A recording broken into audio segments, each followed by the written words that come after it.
donde se viene, es como nieve, es tierra que me dio crecer. No se olvida de donde se viene, se lleva en el alma, se defiende con el corazón. Estamos ya de vuelta aquí en Viva la Mañana, pasan 4 minutos de las 8, así estamos amaneciendo, un nuevo día para Guatemala, mucho que discutir, mucho que opinar. Por eso nosotros aquí estamos presentes para también abordar temas de importancia y relevancia a nivel nacional. Pasamos de inmediato en contexto.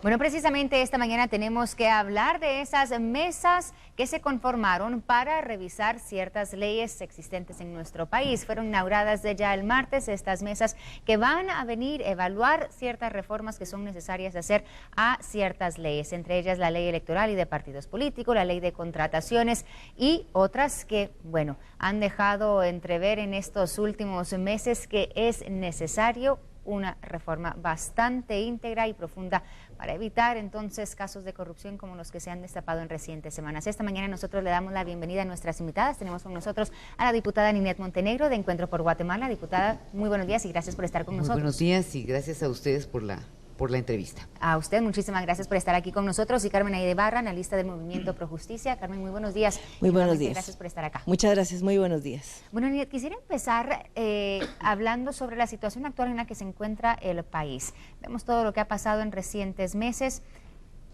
¿Qué diría usted que es el papel que juega el Congreso? ¿Qué papel jugó el Congreso en todo esto que estamos viviendo? Bueno, yo creo que lo que está pasando es una lógica reacción luego del destape de CICIG a hechos verdaderamente anómalos que atropellan la dignidad del país, pero sobre todo corroen el erario nacional. No es nada nuevo, siempre hemos hablado en contra de la corrupción y la hemos evidenciado porque al final es un cáncer y un flagelo que destruye vidas en Guatemala, literalmente, en salud, en educación, en vivienda, pero dicho desde otro escenario y por otra persona extranjera, ha generado esta empatía que me parece muy positiva. ¿Tiene el Congreso, perdón, Ninette, alguna responsabilidad en todos los actos que hemos visto, en todos los actos de corrupción que han surgido? Le quiero contar, yo estimaría que no puedo generalizar, porque es lo que está haciendo la sociedad. El Congreso lo único que maneja es su propio presupuesto, que son más o menos 480 millones. Nosotros aprobamos el presupuesto y quien maneja presupuesto de más de 70,000 millones es el Ejecutivo. Y ahí es donde estaba la verdadera fuente de corrupción en migración, aduanas, SAT, Ministerio de Comunicaciones. Pero ellos siempre tiraron los dardos para acá para mantener distraída a la población. Y el Congreso contribuyó con su anomia, su falta de voluntad política, las interpelaciones eternas y no escuchar a la población, que es el gran error del político tradicional, no escuchar a la población y no trabajar de la mano con la sociedad civil. Ese fue el gran error y hoy tiene la oportunidad de enmendar la plana. Eso precisamente le iba a comentar, Ninette. O sea, sí sé que los fondos que fueron tergiversados y malversados no son del Congreso, pero cuando escuchamos de que desde hace años está la necesidad de reformar ciertas leyes, la ley electoral y de partidos políticos, la ley de contrataciones, y que se ha ignorado, se han engavetado realmente esas propuestas, uno dice, bueno, el Congreso, los diputados tienen cierta responsabilidad en esto, como menciona usted, en no tomar quizá las cartas en el asunto. Yo le diría que enorme responsabilidad y total en ese sentido. El problema es que nosotros somos 3 diputados, los únicos que no se han transfugado, y que hacemos con 63 de un color más 36 del otro, que juntos hacen casi los 100 diputados, que nos aplastan y deciden ley de contrataciones, quién va a ser el contralor, quiénes van a ser los magistrados, no nos consultan y fuera del Congreso han tomado grandes decisiones. Entonces, el problema es cómo se ha dado la correlación de fuerzas para 3 diputados, que hemos hecho todo nuestro mejor esfuerzo y nos hemos opuesto, dejamos razonado nuestro voto, pero al final es insuficiente, ¿verdad? Claro. Carmen, ¿cómo ves tú entonces el panorama también que estamos viviendo? Y en específico esta mañana discutiendo esas mesas de discusión que se han armado para reformar estas leyes existentes. ¿Cómo ves tú todo el proceso que se ha llevado a cabo? Bueno, yo veo que el Congreso de la República, en términos generales, podría, como una decisión colegiada, ayudar a superar esta crisis política que estamos viviendo con un saldo positivo, o bien podría más bien causar más frustración, más descontento, dependiendo de las decisiones que finalmente se tomen en el Pleno y en algunas de las mesas. Me voy a explicar.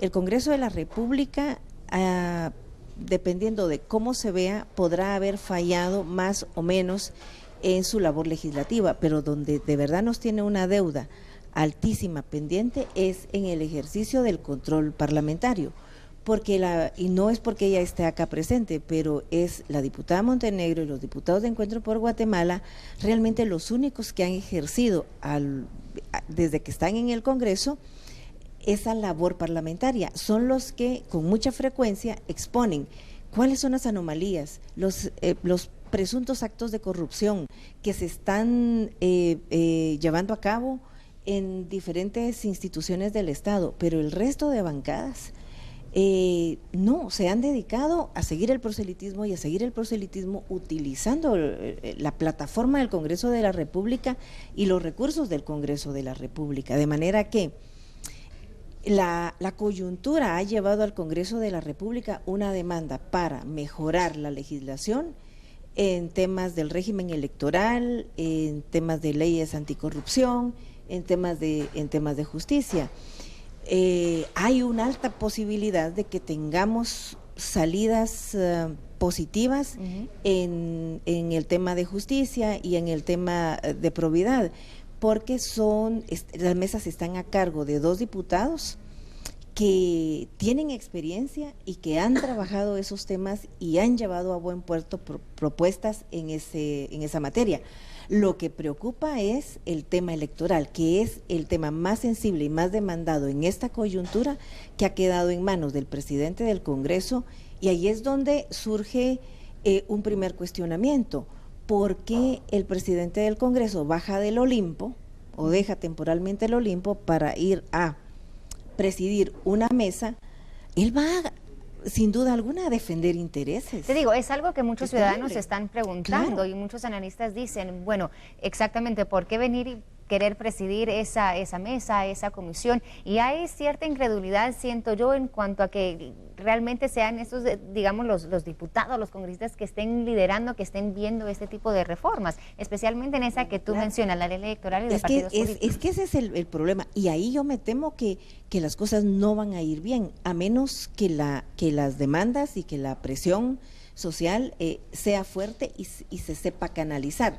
Si no se sabe canalizar eso, el presidente del Congreso va a hacer lo que quiera con esa mesa y va a crear nuevas fuentes de frustración y no va a haber algo satisfactorio. De hecho, se escuchó, Carmen, perdón que te interrumpa, pero sí, el martes se escuchaba dentro de esta sesión que tuvieron cuando se inauguraron estas mesas, el caso de un señor que pidió la palabra, que quiso hablar y que Luis Rabel como que no le cedió la palabra nunca.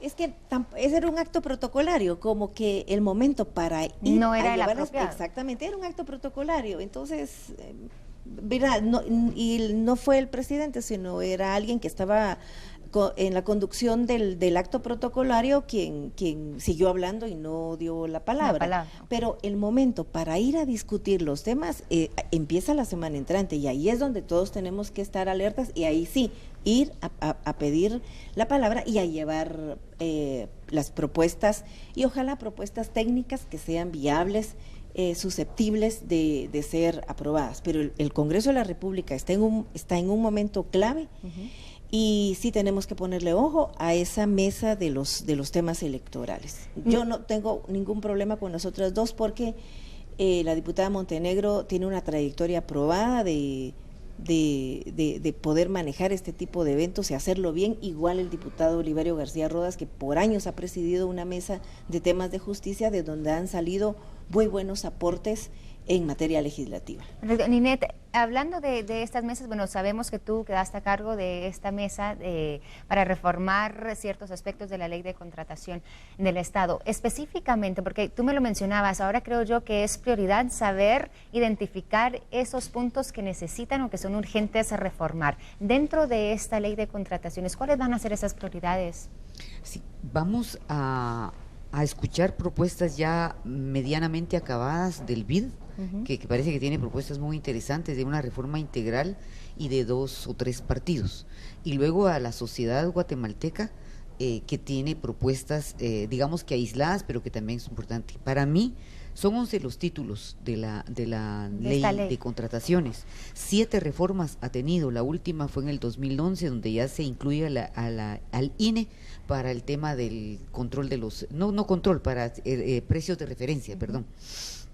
A mí me parece que hay temas fundamentales. Por ejemplo, las modalidades de compra. Hay que revisar esas modalidades de licitación, de excepción, de contrato abierto, de compra directa. Otro tema, la unidad de precalificado adscrita al Ministerio de Comunicaciones y Acovial ha sido la fuente más grande de corrupción, donde ha habido denuncias, en donde hasta para poder precalificar a determinada empresa se les extorsiona y se les cobra hasta un 30%. Las juntas calificadoras, es el extremo que el jefe inmediato puede decidir a quién pone para calificar, y pone a su secretaria o al conserje, que no es, que no me refiero por la profesión, sino me refiero a que tiene que ser gente experta en calificar determinado producto, determinado precio, determinado conocimiento. Claro. No puede seguir siendo así. Y ahí es donde las juntas de licitación, las empresas supervisoras, que resulta que la empresa supervisora es la misma de la empresa constructora. Todas esas cosas, las fianzas de compromiso, las fianzas de cumplimiento, raras veces se han cumplido.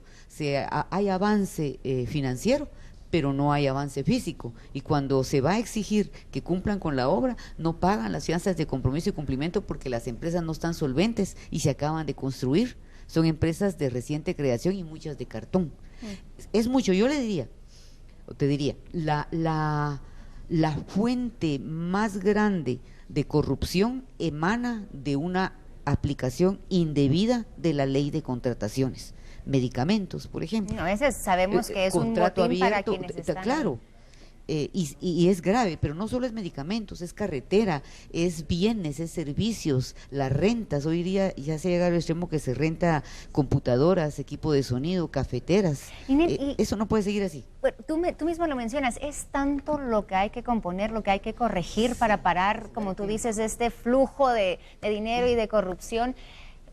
Y el tiempo aquí es clave. Porque dicen que, bueno, si uno se llega a tardar, en eso estará el peligro, y muchos temen de que lleguen las elecciones, se elija un nuevo gobierno y que estas reformas no estén, bueno, ya realizadas y no aprobadas. Sí. ¿Qué van a hacer ustedes con la cuestión del tiempo? O sea, el tiempo ahorita está, creo yo, contra ustedes. Estamos contra el tiempo, pero ya hay propuestas iniciales. Lo que falta es escuchar a la sociedad para ver qué opina de esas propuestas y qué modificaciones le hacen.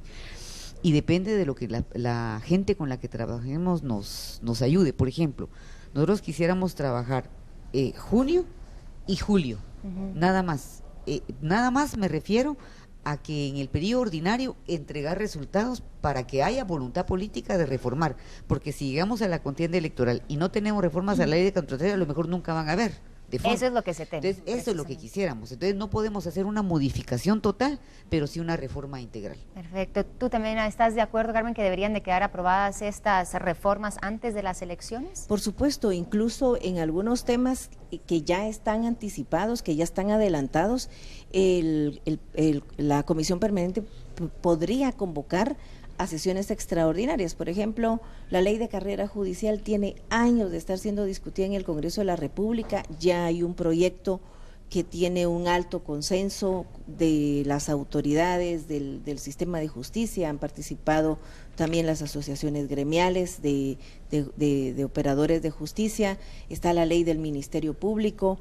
En fin, hay la ley de servicio civil del OJ. Esos temas se han trabajado por años.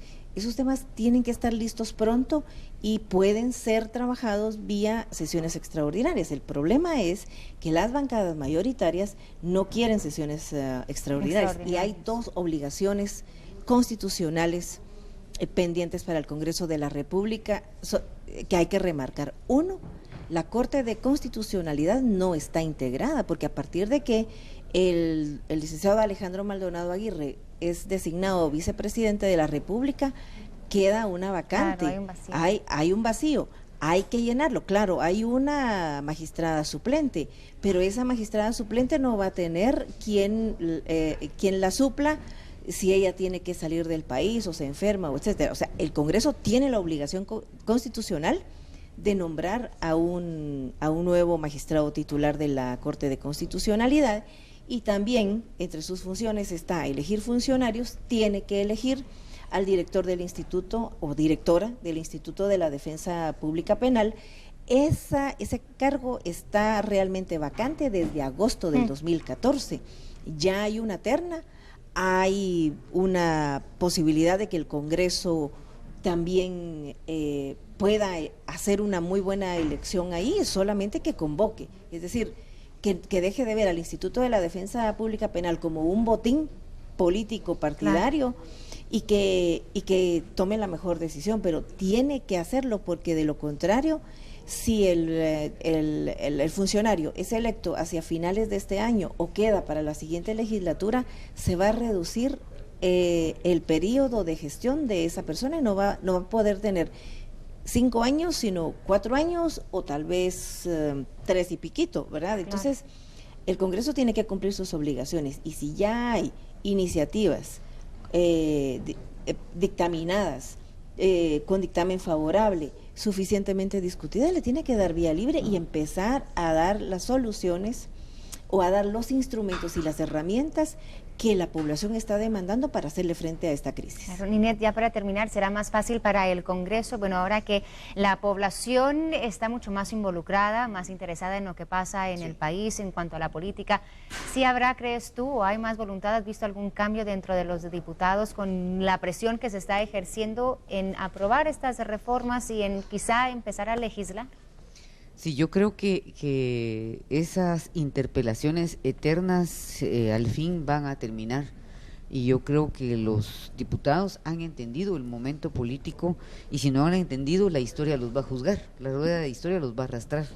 Tienen que entender que es el momento de abrirse, el momento de hacer las reformas, como dice Carmen Aída, lo que ya se tiene avanzado en la Comisión de Legislación y ahora mesa de Justicia, y lo que nosotros podemos hacer debe ser de voluntad política de las dos bancadas mayoritarias. Si las dos bancadas mayoritarias no demuestran voluntad política, es mejor decirlo y denunciarlo y salir evidenciando que era un juego en que solo querían como desfogar las tensiones de la gente, la crisis, y dejar pasar, y eso no lo vamos a permitir.